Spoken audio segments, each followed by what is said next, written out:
Olá, muito boa tarde, minha amiga telespectadora, meu amigo telespectador da TV Milênio. Estamos com mais uma edição de Uniguaçu no ar para você ficar sabendo muito mais da nossa instituição, da nossa Uniguaçu. Nós temos vários cursos que estão em andamento na Uniguaçu. E vários cursos da Uniguaçu estão se destacando cada vez mais nesse mercado globalizado.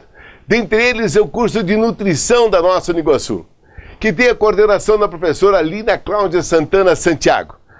E eu convido hoje a professora Lina para vir até a programação Uniguaçu no ar para falar conosco referente a um assunto importantíssimo, principalmente quando nós estamos chegando do nosso verão, que é um assunto da nossa alimentação, pirâmide alimentar. Vamos saber como que se trata esta pirâmide alimentar com a professora Lina. Boa tarde, professora. Boa tarde a todos os telespectadores da TV Milênio. Estamos aqui com mais um programa Uniguaçu no ar. Meu nome é Lina, sou professora do curso de nutrição da Uniguaçu e eu vou falar hoje para vocês um pouquinho sobre a pirâmide alimentar. Porque muita gente pergunta o que é essa pirâmide alimentar, para que ela serve, como é que a gente deve utilizar. Então eu vou mostrar como que a gente pode oferecer uma alimentação mais variada, com mais nutrição, mais balanceada, mais equilibrada através desse instrumento que a gente utiliza para os nossos pacientes. Então essa pirâmide alimentar, ela foi criada por um grupo de pesquisadores. Então eles verificaram que seria uma forma útil de mostrar para a população como que ela deve consumir alguns tipos de alimentos. Então, como vocês podem ver, a base da pirâmide ela é a maior, né? Então, como ela é a maior, significa que são os alimentos que a gente deve comer em mais quantidade. E aqui o pico é o menor. Então significa que a gente deve consumir os alimentos em menor quantidade. Há vários tipos outros de instrumentos que os nutricionistas e os médicos utilizam para orientar as pessoas como que deve ser uma forma mais saudável de se alimentar.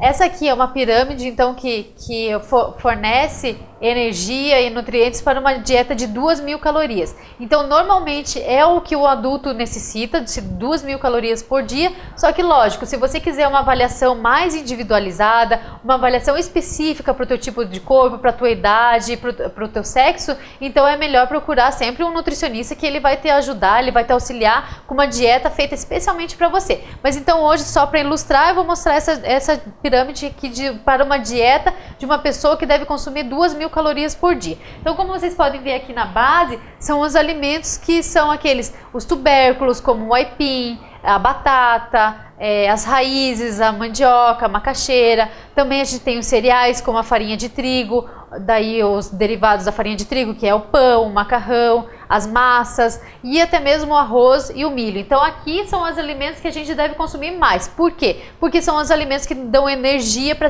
a gente conseguir passar o nosso dia. Essa pirâmide alimentar aqui, por uma dieta de 2.000 calorias, ela fala que a gente deve consumir 6 porções por dia. Então o que seria uma porção? Uma fatia de pão, 4 bolachas, não bolacha recheada, né? Bolachinha salgada, uma porçãozinha de macarrão, 4 colheres de sopa de arroz, um pedaço de aipim, meia batata grande ou então uma batatinha pequena. Então isso é considerado uma porção. A gente deve consumir então 6 porções ao longo do dia.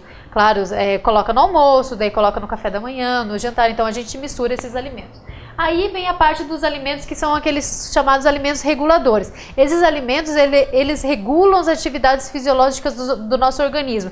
Eles previnem que a gente tenha doença, porque eles têm muitas vitaminas e minerais. Então, por exemplo, doenças como até mesmo hipovitaminoses, a doença como escorbuto, até mesmo anemia, outros tipos de doenças causadas pela falta de vitaminas, a gente consegue suprir através desse tipo de alimentos. Então, em relação aos vegetais entram abóbora, abobrinha, berinjela, tomate, os folhosos, que são o espinafre, o agrião, a rúcula, a alface. Então, todos os tipos de vegetais, tirando a batata, né, e tirando o aipim, a gente coloca aqui. Então a gente deve consumir 3 porções por dia. Se a gente consome mais folhosos, mais salada verde, a gente pode comer praticamente à vontade, cuidando então para não colocar muito óleo, para não colocar muito sal, ou então aqueles molhos para preparar a salada. Mas o ideal mesmo é quanto mais a gente mistura as cores dos alimentos, mais nutrientes a gente vai ter no nosso prato. Aí a gente tem então o grupo das frutas. As frutas a gente também deve consumir 3 porções, uma dieta de 2.000 calorias. E aí fruta entra, então uma porção é considerada uma banana, uma laranja, uma maçã. Claro que não dá para extrapolar uma melancia ou um mamão, um melão. A gente pega uma fatia de melancia, uma fatia de mamão, uma fatia de melão para ser considerado como uma porção. Lembrando que fruta é saudável, é natural, faz bem, mas ela contém açúcar. Então as pessoas que são diabéticas, elas devem restringir o consumo para até 2 porções e nunca comer só o suco da fruta. Sempre preferir fruta com casca, fruta com o bagaço, fruta que a gente possa, que ela possa dar mais fibras pra gente e mais nutrientes do que só o suco. Porque o suco a gente faz, por exemplo, para fazer um suco de laranja a gente precisa de 4 laranjas, enquanto a gente pode comer uma laranja com bagaço, com toda aquela partezinha branca, vai fazer muito melhor para nossa saúde do que se a gente tomar o suco. Em relação às leguminosas, que são o feijão, a ervilha, a lentilha, o grão de bico, todos os tipos de feijão, pode ser feijão branco, feijão carioca, feijão preto. Então a gente deve consumir uma porção por dia, que seria uma concha de feijão na hora do almoço, que geralmente o brasileiro gosta de arroz e feijão, então uma porção por dia está suficiente para uma dieta de 2.000 calorias. Aí a gente tem então a parte das carnes, que é aqui essa parte aqui no meio. A gente também deve consumir uma porção por dia. Seria então um pedaço de bife, uma coxa de frango, um filezinho de frango, um pedaço de peixe ou um ovo. Então lembrando sempre que a porção ela deve ser do tamanho da nossa mão. Em relação ao leite, queijo, iogurte e derivados do leite, recomenda-se então recomenda-se então a ingestão de 3 porções diárias. Então seria um copo de leite, uma fatia de queijo, dando preferência então para os queijos mais brancos, cuidar com os queijos amarelos, um potinho de iogurte, cuidar muito com manteiga, creme de leite, nata, porque apesar de eles serem derivados do leite, eles têm muita gordura, então a gente tem que dar sempre preferência então para o leite semi-desnatado. E aqui no último, que é a parte que as pessoas mais gostam, né, que são os doces, são as guloseimas, são os salgadinhos, são as frituras. Então essa parte, como era de se imaginar, né, é a parte que a gente menos deve consumir por dia.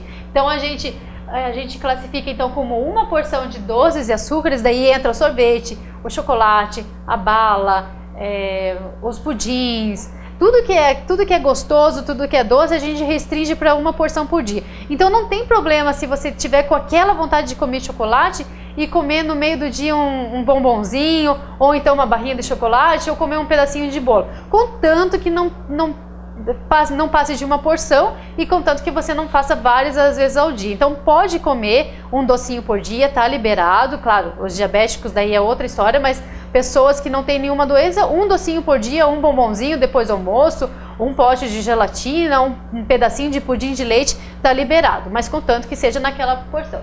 E daí os óleos e as gorduras, então óleo de soja, manteiga, até mesmo azeite de oliva, a gente oferece como uma porção, porque geralmente eles são utilizados para preparar os outros alimentos. Então, dá preferência para o óleo de soja, dá preferência para o azeite de oliva, evitar o consumo de manteiga, evitar muito o consumo de margarina, porque ela é um alimento que contém muita gordura trans, então a gente tem que cuidar com esse tipo de gordura. Então, sempre dá preferência para as gorduras saudáveis. Não que a gente deve banir as gorduras da nossa alimentação, mas a gente deve sempre preferir aquelas gorduras mais saudáveis, que nem óleo de soja, o azeite de oliva, o óleo de canola, óleo de girassol, que vão prevenir contra as doenças cardiovasculares, vão proteger o nosso coração.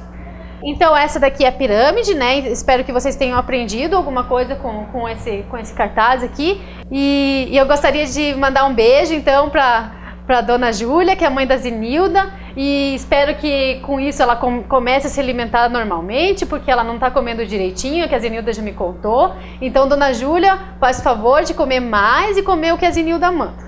Eu quero agradecer a professora Lina, muito obrigado pelas suas explanações importantíssimas para sabermos desta pirâmide alimentar. Você ficou sabendo um pouco mais da qualidade, como se alimenta, desta atuação da pirâmide alimentar. Vamos praticar? Vamos nessa então. Uma boa tarde a você, muito obrigado. Até a próxima. Tchauzão, tchau, tchau.